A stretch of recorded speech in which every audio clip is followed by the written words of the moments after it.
Hidden in the hillsides of Burundi, a community of refugees who have returned to Burundi tells their stories.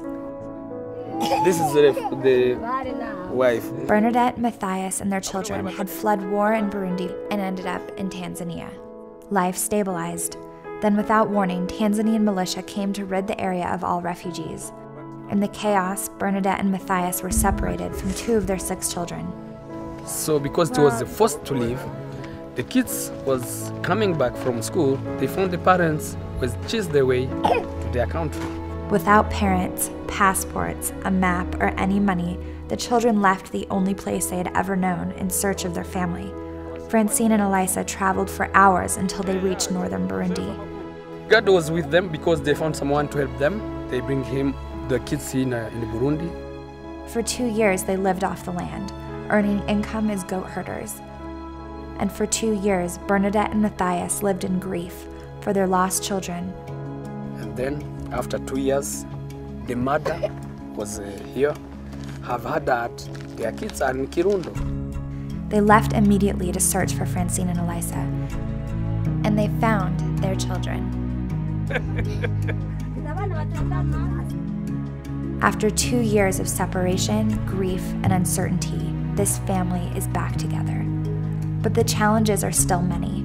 Returning to Burundi with nearly nothing, families struggle fiercely. Parents can't provide food for their children, and children aren't going to school. And Food for the Hungry, has fortunately in Burundi, has received some dried soup rations from Food for the Hungry Canada. Obviously this isn't a long-term solution, and so really they still need land on which to survive, subsist. With the medicines they're giving? While we've been distributing the food today, his grandmother has just come up to us to say that can we help her? You see the little child with the grandmother. Now this is her grandchild. He has lost his parents due to AIDS, and also this child is HIV positive.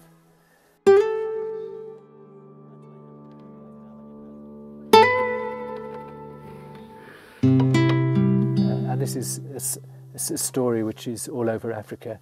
It's often grandparents having to look after their grandchildren because their parents have died due to HIV and AIDS. This grandmother, a pillar of courage, she stood there proudly, grasping one of her grandchildren's little hands, an advocate, protector, shield.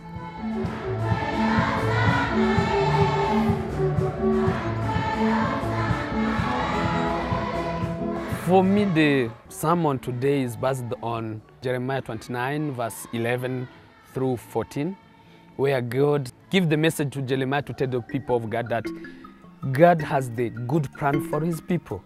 He wants them to give hope for their future so that it's not necessary to lose hope because God is on the throne. God will hear their prayers.